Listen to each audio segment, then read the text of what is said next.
Law 27. Play on people's need to believe to create a cult-like following. Judgment. People have an overwhelming desire to believe in something.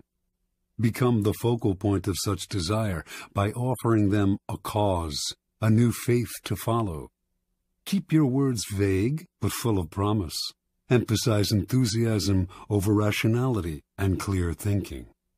Give your new disciples rituals to perform. Ask them to make sacrifices on your behalf. In the absence of organized religion and grand causes, your new belief system will bring you untold power. The Science of Charlatanism, or How to Create a Cult in 5 Easy Steps. In searching, as you must, for the methods that will gain you the most power for the least effort, you will find the creation of a cult-like following one of the most effective. Having a large following opens up all sorts of possibilities for deception. Not only will your followers worship you, they will defend you from your enemies and will voluntarily take on the work of enticing others to join your fledgling cult. This kind of power will lift you to another realm. You will no longer have to struggle or use subterfuge to enforce your will. You are adored and can do no wrong. You might think it's a gargantuan task to create such a following, but in fact it is fairly simple. As humans, we have a desperate need to believe in something, anything. This makes us eminently gullible. We simply cannot endure long periods of doubt or of the emptiness that comes from a lack of something to believe in. Dangle in front of us some new cause, elixir, get-rich-quick scheme, or the latest technological trend or art movement, and we leap from the water as one to take the bait. Look at history, the chronicles of the new trends in cults that have made a mass following for themselves could fill a library. After a few centuries, a few decades, a few years, a few months, they generally look ridiculous, but at the time they seem so attractive, so transcendental, so divine. Always in a rush to believe in something, we will manufacture saints and faiths out of nothing. Do not let this gullibility go to waste. Make yourself the object of worship. Make people form a cult around you. The great European charlatans of the 16th and 17th centuries mastered the art of cult-making.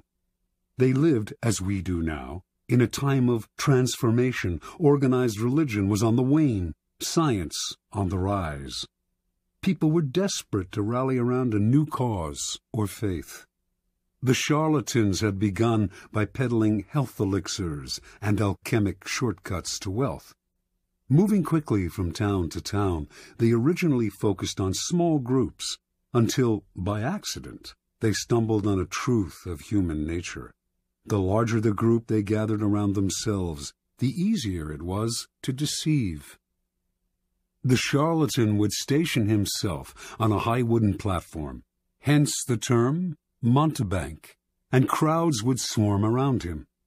In a group setting, people were more emotional, less able to reason.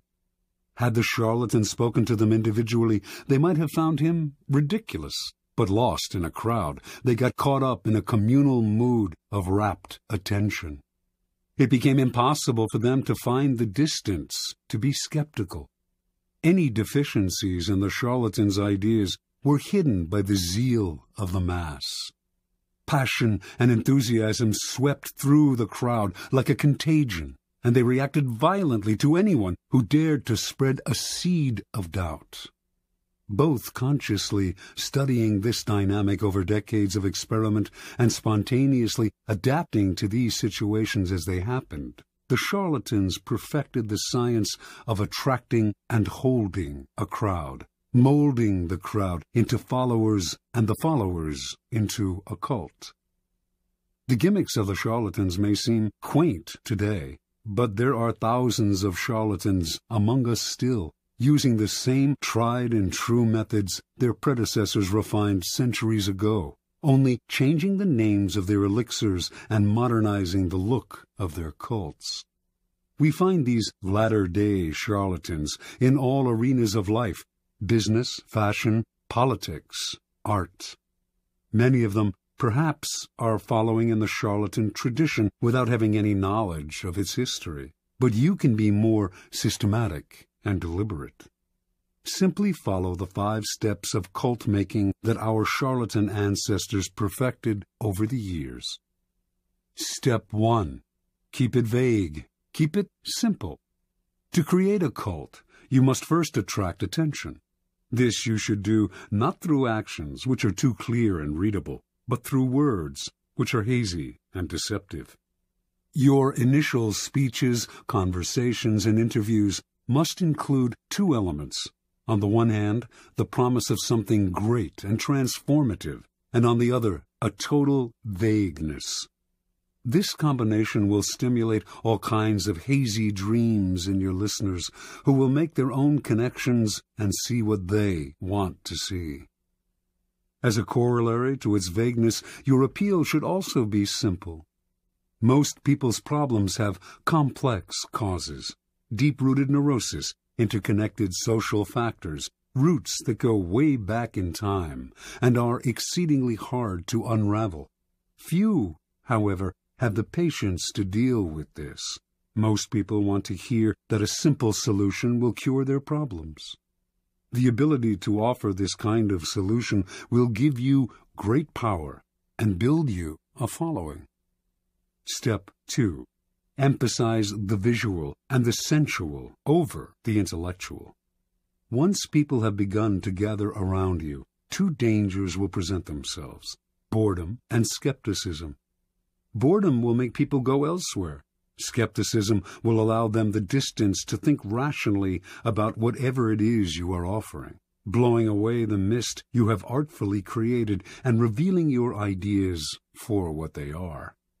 You need to amuse the bored, then ward off the cynics. The best way to do this is through theater or other devices of its kind. Surround yourself with luxury, dazzle your followers with visual splendor, fill their eyes with spectacle. Not only will this keep them from seeing the ridiculousness of your ideas, the holes in your belief system, it will also attract more attention, more followers.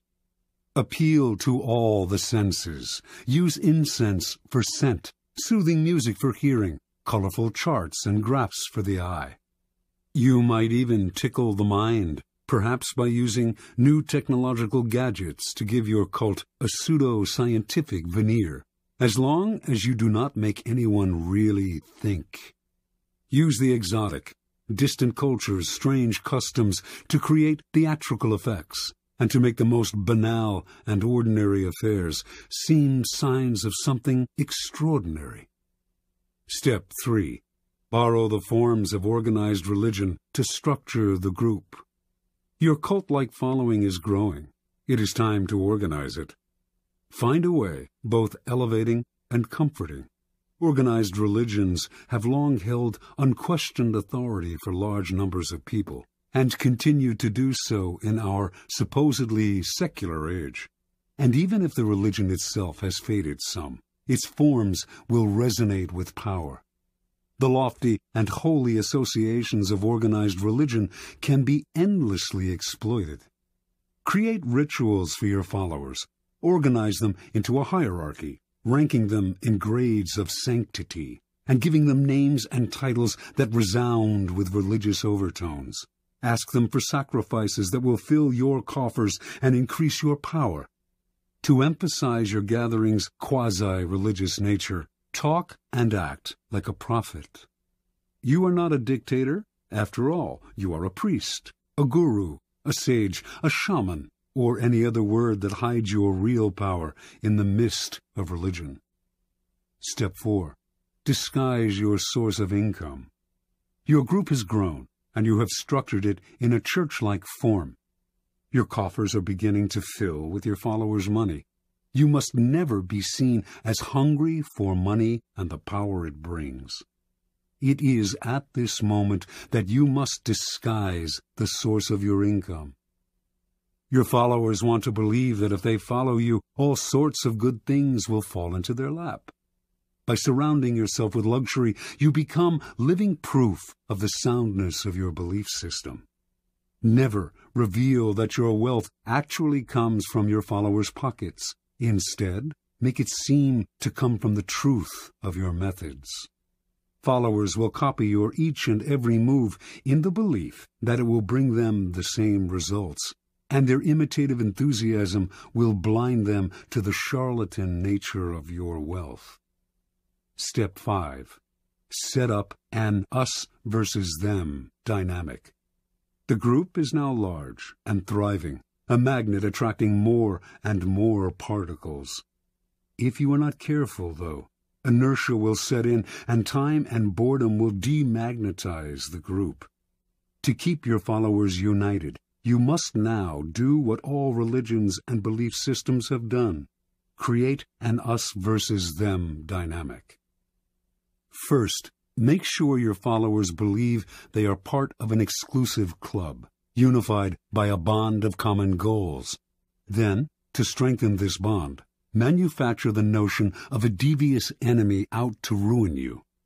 There is a force of non-believers that will do anything to stop you. Any outsider who tries to reveal the charlatan nature of your belief system can now be described as a member of this devious force. If you have no enemies, invent one. Given a straw man to react against, your followers will tighten and cohere. They have your cause to believe in, and infidels to destroy. Observance of the law. In the year 1653, a 27-year-old Milan man named Francesco Giuseppe Borri claimed to have had a vision. He went around town telling one and all that the Archangel Michael had appeared to him and announced that he had been chosen to be the Capitano Generale of the army of the new Pope, an army that would seize and revitalize the world. The Archangel had further revealed that Borri now had the power to see people's souls, and that he would soon discover the Philosopher's Stone, a long sought-after substance that could change base metals into gold. Friends and acquaintances who heard Borri explain the vision and who witnessed the change that had come over him were impressed, for Borri had previously devoted himself to a life of wine, women, and gambling. Now he gave all that up, plunging himself into the study of alchemy and talking only of mysticism and the occult. The transformation was so sudden and miraculous, and Borri's words were so filled with enthusiasm, that he began to create a following. Unfortunately, the Italian Inquisition began to notice him as well. They prosecuted anyone who delved into the occult, so he left Italy and began to wander Europe, from Austria to Holland, telling one and all that, "To those who follow me, all joy shall be granted." Wherever Borri stayed, he attracted followers. His method was simple.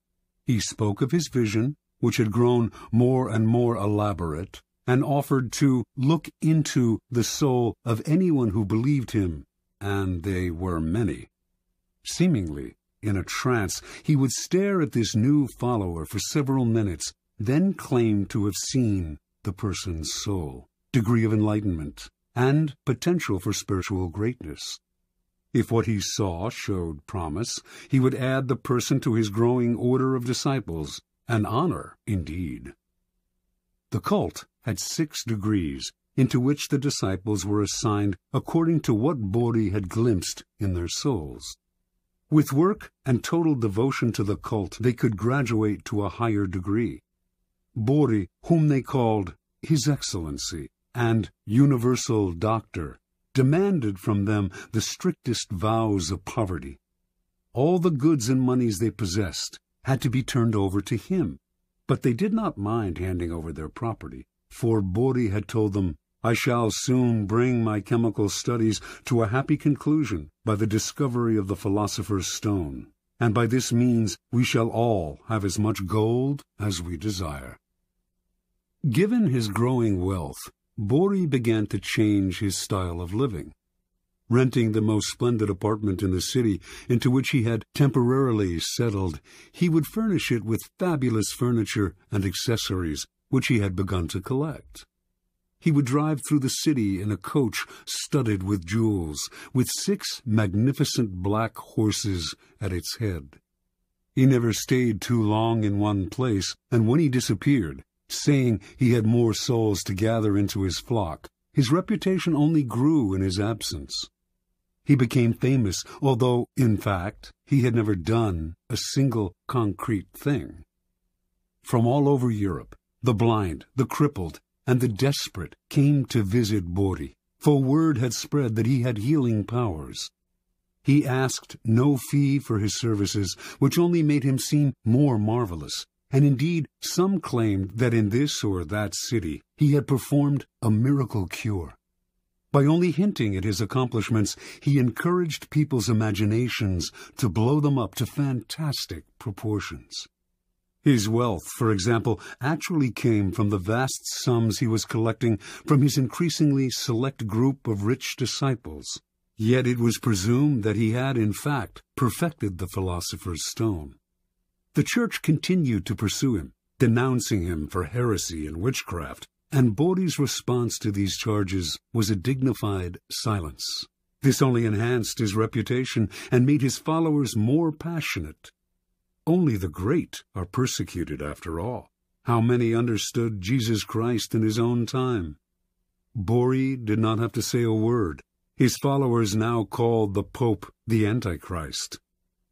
And so Bori's power grew and grew, until one day he left the city of Amsterdam, where he had settled for a while, absconding with huge sums of borrowed money and diamonds that had been entrusted to him. He claimed to be able to remove the flaws from diamonds through the power of his gifted mind. Now he was on the run. The Inquisition eventually caught up with him, and for the last 20 years of his life he was imprisoned in Rome.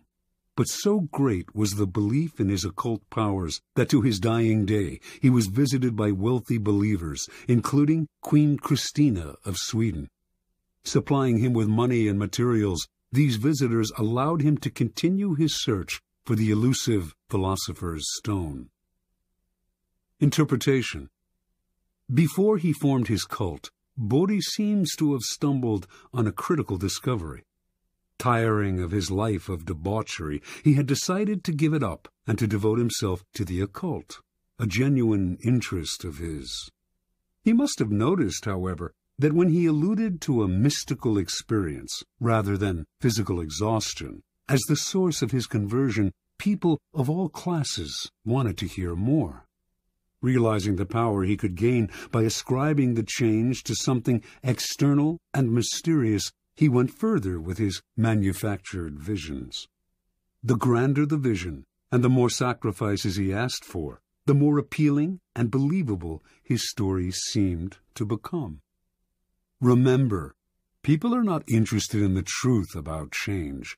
They do not want to hear that it has come from hard work or from anything as banal as exhaustion, boredom, or depression. They are dying to believe in something romantic, otherworldly. They want to hear of angels and out-of-body experiences. Indulge them.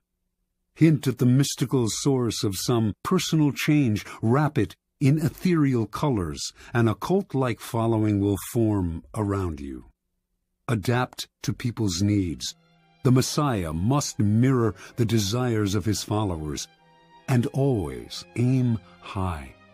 The bigger and bolder your illusion, the better.